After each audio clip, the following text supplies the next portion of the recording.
Look what's arrived. Hot off the CNC machine. These are the new style rear mounts for the MR2 180 swap kit. The old style mounts are still going to be available, but these are so much better and there's no extra cost.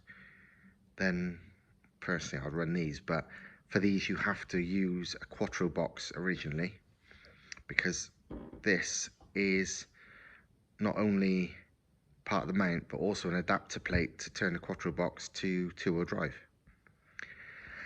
And yeah, they are absolutely mega CNC machined, super tight tolerance. I mean, look at that, this bolt goes in there and it is like, you know, these are proper.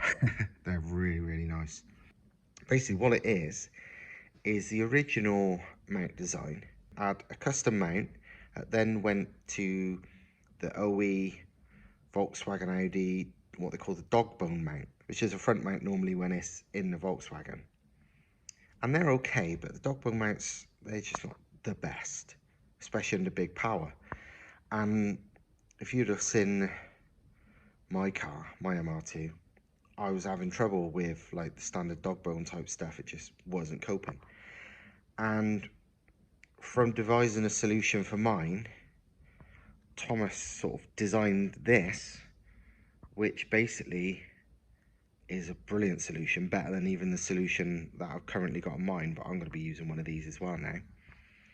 But this allows everybody to use it, because all the ones for mine was originally a compromise of more vibration and whatever, because it was more solid, whereas this still uses the original Toyota mounts. And what it basically consists of is, this is simply a spacer and adapter, because what it does, it bolts to the bottom of the subframe where the original mount does, but it moves it down by, I think it's an inch, and along by a little bit, hence why these are like that, because they go in the other way and bolt to the subframe flat.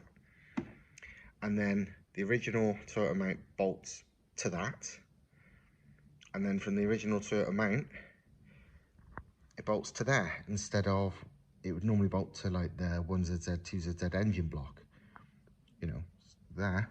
And then this itself, I'll show you on my car, bolts to the gearbox like that. Obviously this is one of the normal just conversion things that you can buy, not the mount version. This version's way thicker, as you can tell, but yes, it does all this. And to show you how the hell all this works, because I can explain it, but visualizing it is a lot easier, I just made this one up. So if I can make it stand up, so imagine that is bolted to the gearbox. Then you got your original Toyota engine mount, so the rubber one, normally obviously you got the bolt through there that bolts two parts together. You know, you got the standard rubber one, or you could, you know, polyurethane one, a solid one, whatever the hell you like. And then rather than it bolting straight to the subframe like usual, it's got these four like sunken nuts. Obviously there's two in there now, but there'll be two more like that. And then that bolts to the subframe. So yeah, super easy, super neat. You've now got all four OE Toyota mounts, which is good, because anything where you can keep things as standard as possible makes life easy, because obviously serviceability and whatever, you need a new mount, you get a new mount. It's not custom, it's just that.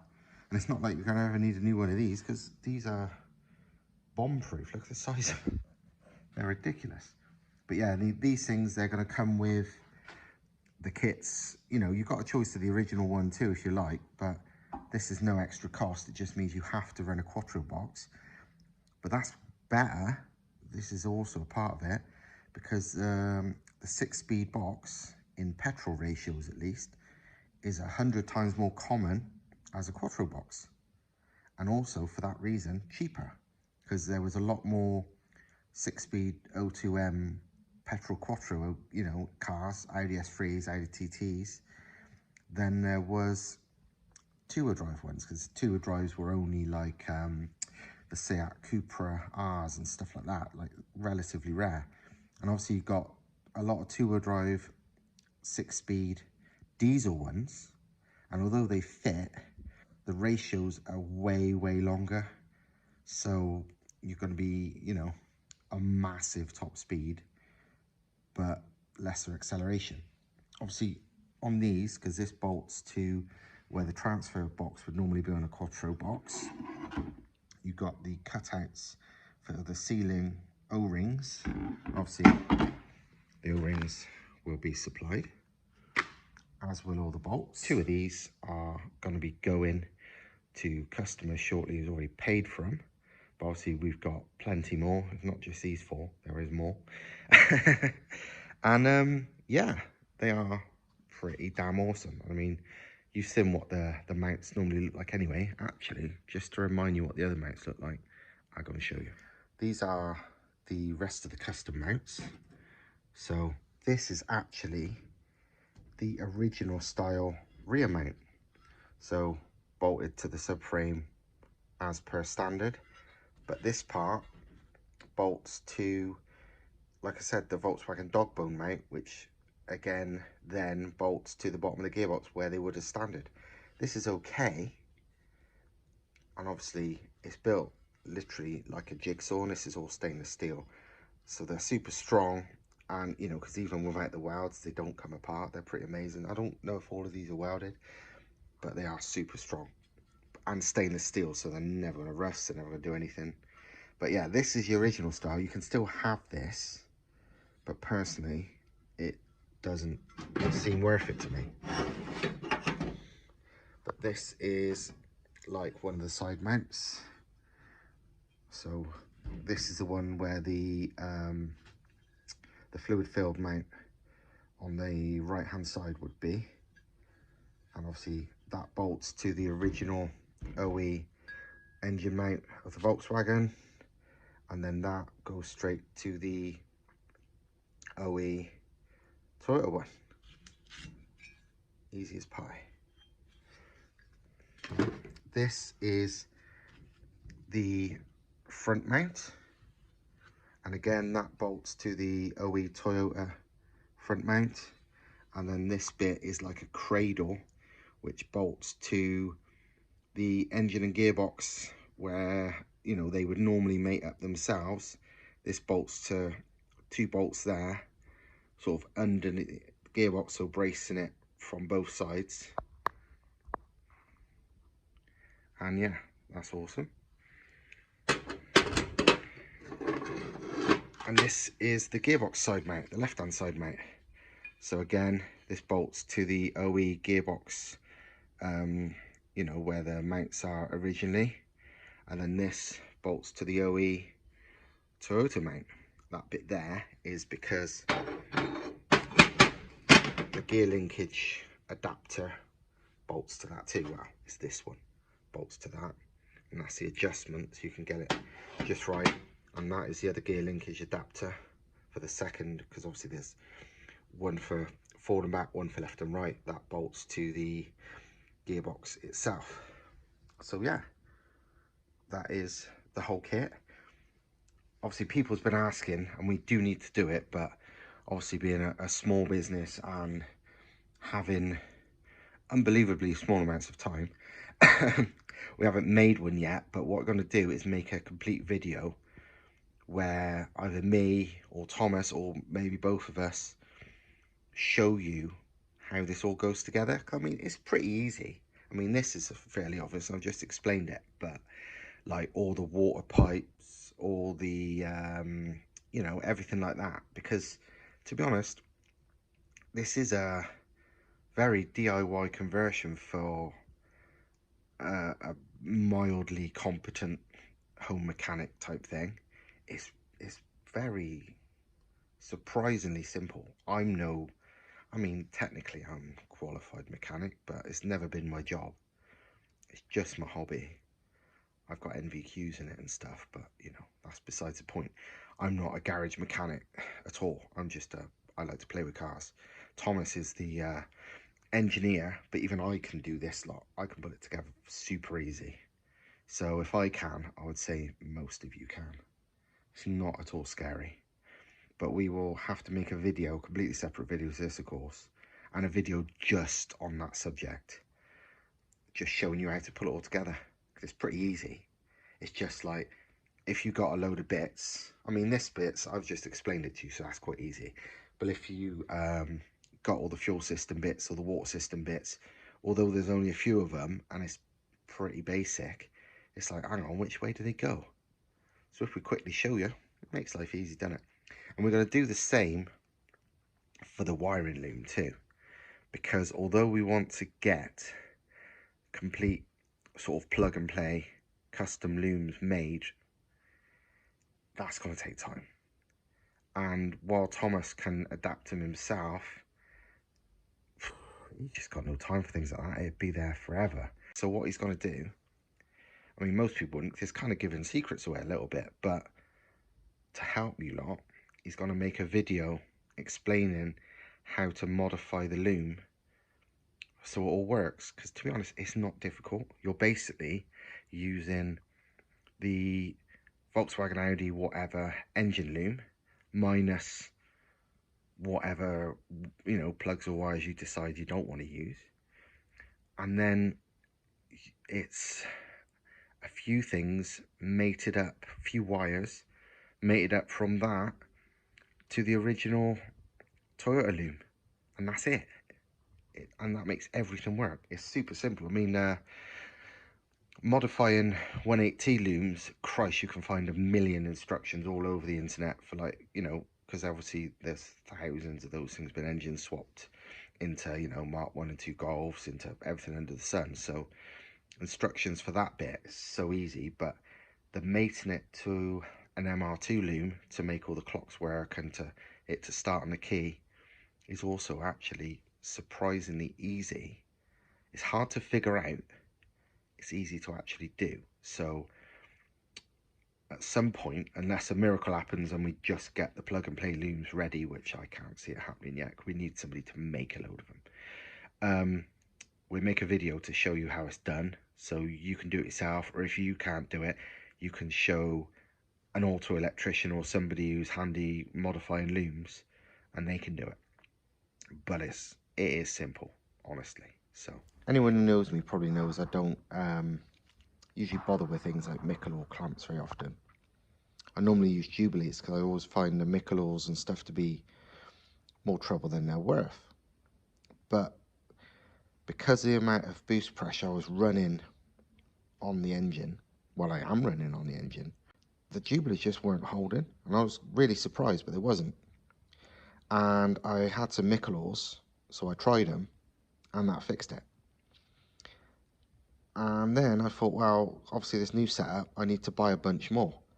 So I bought a whole box of them, 25 brand new Mikalors, because they're really expensive. I mean, even in bulk they're expensive, but buying a complete box, not so bad, enough that I could justify it. So I bought 25 of these, and they are the 7985s, same as the old ones that fitted. And if you look at them like this, they are the same, you know, same size. Unfortunately, there's a difference, because obviously you want them quite tight fitting. You know, you want them to be, you know, as snug as possible. That's how they work well. They don't seem to, you know, it's not like Jubilees where they can kind of go to any size. If you kind of wildly fit one that's too big and just tighten it right down, they don't seem to hold us, you know, very well, to be fair. But that one fitted, so it's like, oh, game on. So I bought 25 of these for, like, I don't know what it was, 70 quid or something. But there's a problem. Let me show you. This one, the old one. Because the thing is, at this thickness, you can't get it on the hose. It's just too snug. But that's like, you know what I mean, flush with the one hand. Let me undo this. See, keeps going in, in.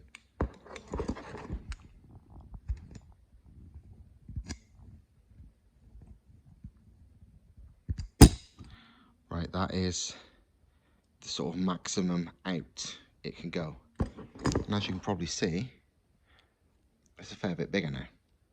But that's what was needed to get it onto the hose. And obviously, because it compresses the hose, once it's actually, you know, tight, it goes way in. But you can kind of see the line of dirt. That's how far in it goes normally. So yeah, it goes in a lot when I've tightened it up.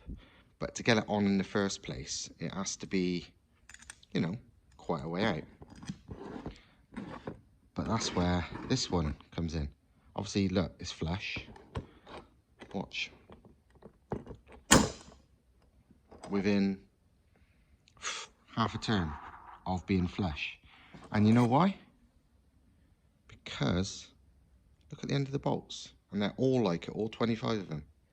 There's no thread at the end at all. So they can't go all the way out. Basically, this bit has to go fully in there.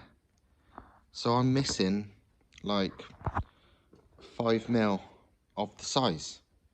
Don't get me wrong. Like this is, what size are they both? 79 to 85. And it does work out, you know, within the 79 to 85. But it's fucking like 5 mil, well, 10 mil smaller than this one. Because for reasons I can't even fathom, every one of the fucking heads, the thread is missing from each of the bolts. Just at the end. What the hell? They're both at their maximum, but the original one's maximum is the end of the thread. This one's maximum is 10 mil less because there's no thread on the end. I mean, you can see, it's hard to see with a camera, but yeah, it's like 5-10 mil even on that. And that's enough to make it not fit. So all of these are completely fucking useless to me. Even though I used genuine Mikalor to measure what ones I needed. So now, I'm going to have to return these. I'm not going to say where I got them from, because I presume that's genuine Mikalor and it's not their fault. It's just how they are now or something. But all of this shit, I don't know what to do now. I've always been against using Mikalors and just using Jubilees, but these worked for me last time, but now I'm a bit reluctant to use them again now, because it was still like 70 odd quid for 25 of them. It's not like cheap, but it's not fucking good if they don't work, is it?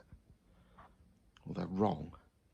Also, I'm not entirely sure what size to use next, because I'm a bit scared of getting the next size up and it's still being too tight because for some reason the measuring's bullshit. But because of the way they measure, the next size up again looks like it might be borderline too big. I don't know. I mean, yeah, this is why I like Jubilees, because at least with them, the sizes are much more, you know, there's much more leeway either way. But these seem to hold better, but they ain't much fucking use if I can't get the right ones. Well, I was looking forward to getting the boost pipes all done, you know, because of the clamps. That ain't happening now, of course, because the clamps are no bloody good. But I've got these in place. It's actually the other way around to how I had it designed. I had the curve originally there, but for reasons I can't really fathom, it actually works out better this way. And it's super neat. If anything, it looks better this way. So, yeah, good times, I suppose. I'm just really pissed off because my plan was tonight, to finish the boost pipes there and there. And just, you know, that's one box ticked. But unfortunately, delays. This should hopefully be a simplification of the original turbo to bulkhead hose as well.